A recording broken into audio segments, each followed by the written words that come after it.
You're going to hear things like, oh, that's risky. Are you sure you want to do that?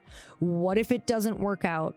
And it sounds protective, but it's really their anxiety being handed to you and you're carrying it after that. The people who love us the most are often the ones who unintentionally hold us back the most. And it's not because they don't love us, it's because our dreams feel unsafe to them.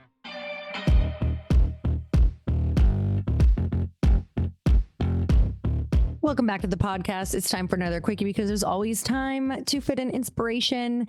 And today I want to chat with you about how your family, your partner, and maybe even some of your best friends are unintentionally, or maybe even a little bit intentional, sabotaging you. And it's usually the people that we care about the most when we set out to go for our big dreams that are going to be the people who actually end up making a dent in having us do it or not do it. And we can't ever blame anybody else at all. That is not what this podcast is about. I want you to be aware of where your best friends, your partner, your family are human, and where you can sort of be prepared and safeguard yourself and work through these conversations. So number one, we can keep them in our lives. We can grow together, but so we can be aware that this is a very, very normal thing that's going to happen, because it is. I know so many women who always try to come into our masterminds or groups, and I swear to you, one of the main conversations is that their husband kind of minimizes or makes fun of what they're doing or doesn't think they can do it. And I never see them again. They just kind of disappear out into the ether because somebody said something to them that didn't feel good or struck fear in them, and they let it get to them and completely take over. And look, I totally get it, because my husband actually did this to me in the beginning, and we talk about it all the time now, because he used to say, oh, when is this little expensive hobby of yours going to finally make money? And he even said, if this doesn't start, making the type of money that we need, like, you need to piss or get off the pot and let this little hobby go. And so, in the beginning, that can feel really, really threatening. It can feel really scary. It can feel demeaning. It can make you feel shameful. It can make you feel selfish. It can make you be like, oh my gosh, of course I need to be realistic. What am I thinking? Who am I to think that? Oh my God, the audacity to think that I even could have done this, right? So it's definitely going to come. And I just want you to be prepared for it. And what we don't want is for you to get all frustrated and butthurt by the people that you love the most. Because what I want you to know is they still love you, but they may not support you or be able to understand where your dreams are coming from, or even know if you are capable of doing them. That's what you have to know. So let's talk about how the people that you love the most might be sabotaging your big dreams. Because let's be honest, the people who love us the most are often the ones who unintentionally hold us back the most. And it's not because they don't love us, it's because our dreams feel unsafe to them. So let's talk about the sneaky little ways that our partners, parents, and even our best friends might be sabotaging us without knowing it. So the first one is fear projection. This is such a human thing to do. They project their fear onto you, and you're going to hear things like, oh, that's risky. Are you sure you want to do that? What if it doesn't work out?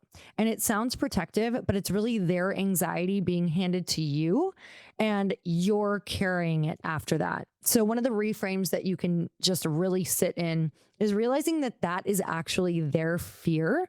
They don't have the plan that you have. They don't see the vision that you can see.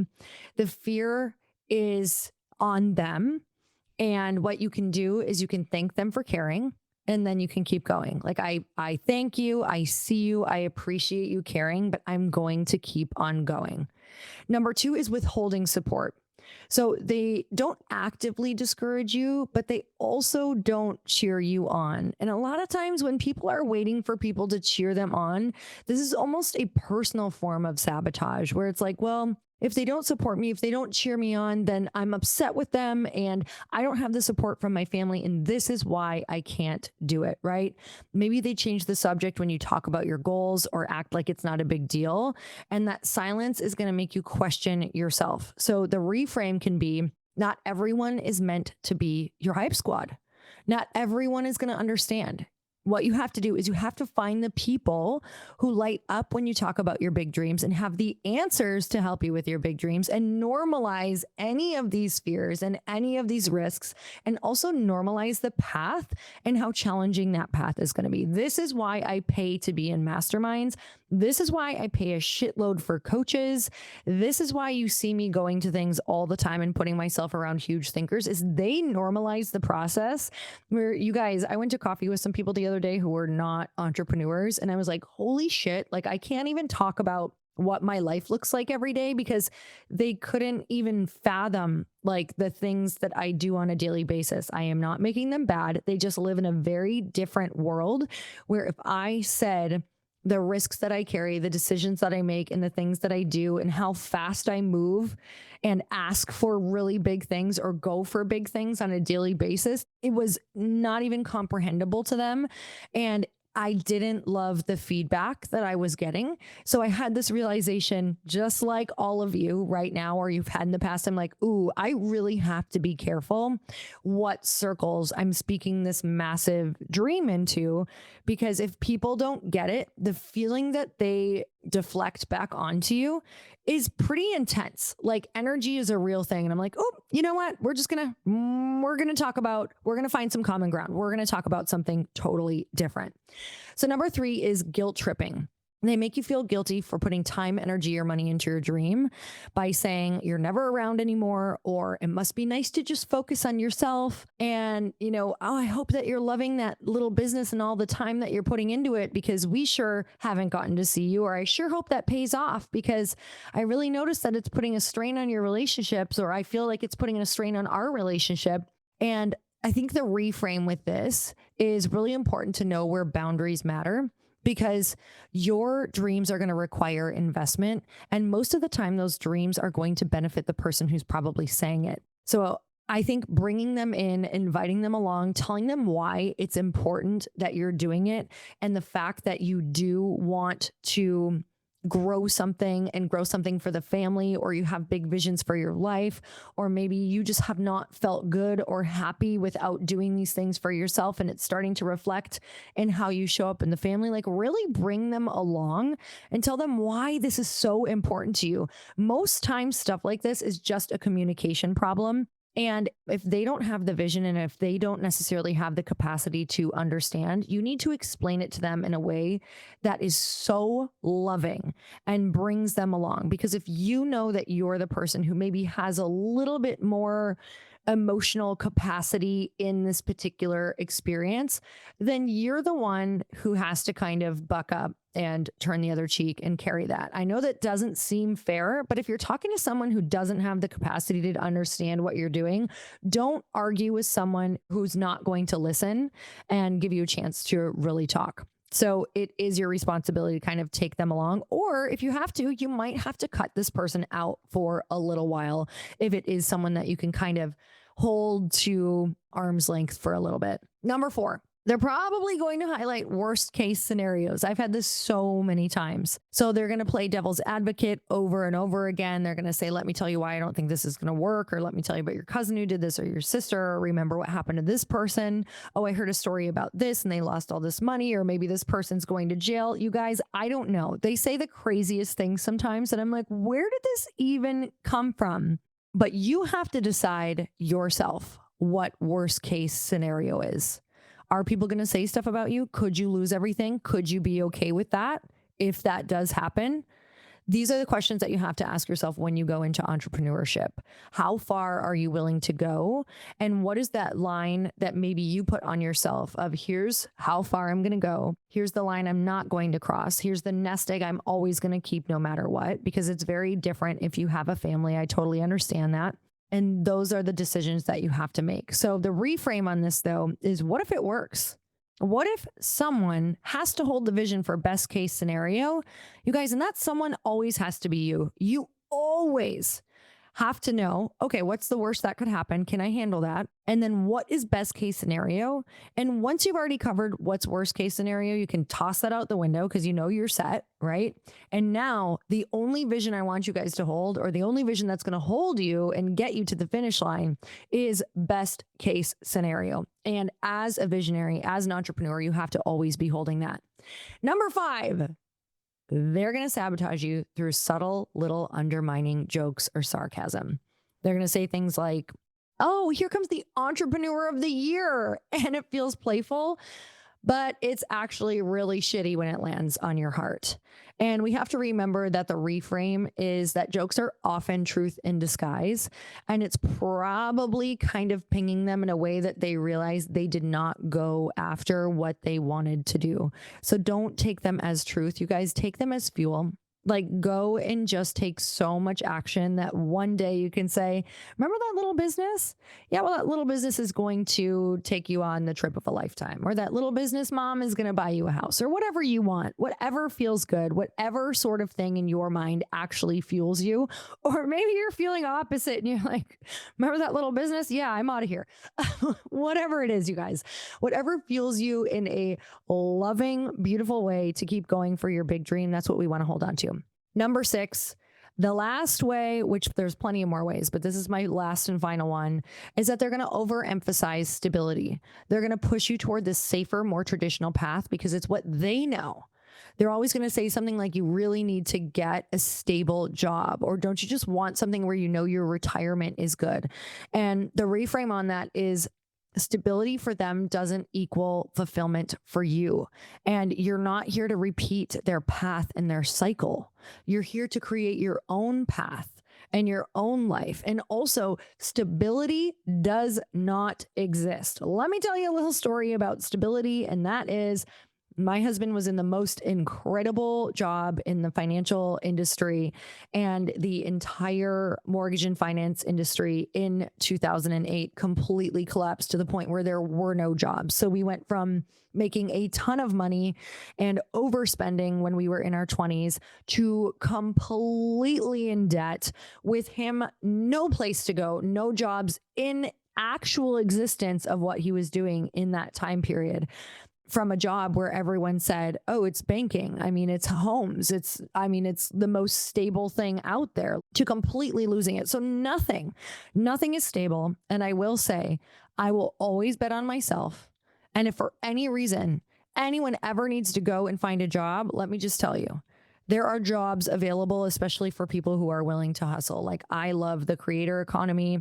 I love the fact that you could pick up a Uber or DoorDash or Instacart or anything like that for extra cash at the flip of turning something on your phone. It's actually quite mind-blowing. So the way that I look at the world is just the endless opportunities are out there. So I am going to bet on myself first. If nothing is stable, I have the most control over me.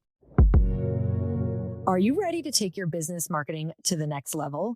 Meet Brevo, the all-in-one marketing and CRM platform built to help you connect with your customers, boost engagement, and grow your business smarter. With Brevo, you can manage all your customer interactions in one place, nurture leads with their built-in CRM, reach your audience through email and SMS, and keep them coming back with powerful automations. But here's where it gets really exciting. Meet Aura, Brevo's AI assistant. Aura helps you craft smarter campaigns by suggesting personalized content, optimizing send times, and even analyzing performance data to help you improve your strategy in real time. It's like having a marketing expert on your team 24/7. And of course, Brevo offers advanced analytics, seamless integrations, and AI-driven personalization. Everything you need to create multi-channel campaigns that hit the mark every single time. Get started for free today, or use code HAPPY to save 50% on starter and business plans for the first 3 months of an annual subscription. Just head to www.brevo.com/happy and take your marketing further with Brevo and Aura. One of the most stressful things about moving into a new home is all the little details you don't think about at first, like window treatments. In our last home, I used blinds.com for our blinds and our curtains, and it was honestly such a seamless experience. They sent me samples super fast. They helped me choose what would look best, and the turnaround time was fast. Thank God, because our windows weren't covered. Everything was easy, beautiful, and done without the headache that I expected. That's why I'm so excited to share blinds.com with you, because they've truly reinvented the way we shop for custom window treatments. So maybe you even just want to upgrade what you have right now. There's no more waiting around all day for an in-home designer just to get an overpriced quote. So with blinds.com, you can shop 100% online or get expert advice through virtual design consultations, all on your schedule. Whether you know exactly what you want or you need help deciding, blinds.com makes it simple. You can do it yourself, or you can let their pros handle everything from measure to install. Either way, you'll have experts by your side every step. And you'll get the same designer look that you see in a showroom without the showroom prices. Plus, they've got so much more than blinds. Think bamboo shades, shutters, even outdoor patio shades. And every order is backed by their 100% satisfaction guarantee. With 29 years in business and over 25 million windows covered, they're the number one online retailer for a reason. Right now, blinds.com is giving our listeners an exclusive $50 off when you spend $500 or more. Just use code EARN at checkout. Limited time offer, rules and restrictions apply. See blinds.com for details. So I hope that this helps, because I have been through each and every one of these with pretty much every single person that I love in my life. And it can either bring you closer, because you're going to have a hard conversation and you're going to say why this stuff matters and why, you'd appreciate if you could just go and do your thing and not have them say the comments anymore. Or you can also just deal with it and know that this is such a human thing, and let it be okay that you don't share the same views, and that it's okay that they're more risk averse than you. Like, be the bigger person in this scenario and know that you got blessed with maybe a little more vision and a little bit more capacity, and you can also show them what's possible for them. I know this is hard. I know it's not fun when it happens. I know it feels like a single person in your life who means a lot to you can completely take you down and demolish your dreams. But this is the path. The second you say you want to do something, people you love are going to come in and it's going to cut you at the knees. Like, it's going to take you down. And that's literally the first step of if you should be an entrepreneur or not. Like, if you can't handle that, you should not be in entrepreneurship. And it's okay if you felt it, but now I want you to move through it, and I want you to do these reframes, and I want you to understand that you got the fucking initiation. So congratulations. And I still get like things like this in my family. Like, there's still people who totally don't understand or make fun of what I do, or, oh, you just have to film yourself for your career, or whatever it is. And people who get totally cringed out by the fact that I'm filming parts of my life, and they literally can't believe it. And it's so off-putting, and they think it's horrible. And I've had different people unfollow me who are close to me, family members and people in my life. So you guys, it's just the initiation, and it just says that you're on the path to breaking a pattern. If it ruffles feathers in your family, it's because you're doing something different that is going to get a different result. Because if you did everything they liked, you'd have the same results. So you guys, I'm sending you so much love, and the 25% off discount for Glōci is going to go away very, very soon. I know I've been saying that, but we're keeping it a little longer. So if you want to try it, you can go to getglōci.com and use code HAPPY for 25% off. I swear to you, I have never felt better in my entire life. And of course, I work out and I take different supplements and I try to eat right. But Glōci is one of the main things that makes me wake up in the morning and feel amazing with a flat stomach, less bloated. I just know that taking that probiotic, that magnesium, drinking all of the water with it, vitamin C, especially the hyaluronic acid for my skin. You guys, I'm 44 years old and I am putting so much energy into my skin at this point because, we're getting older and things happen to your skin and collagen decreases and hyaluronic acid in your body that you create decreases. So I am ramping all of that up more than I ever have. And you guys should go and check it out because it makes a massive difference. So thank you guys so much for tuning in. And I know that you are in a place where you are going to do big things because you listen to this podcast. And it's never been more exciting for me to hear all of the people who have taken big leaps, big risks because they've been listening and they have borrowed the stories and borrowed the belief of this podcast. So I'm grateful for you guys. And until next time, earn your happy. Bye, everyone.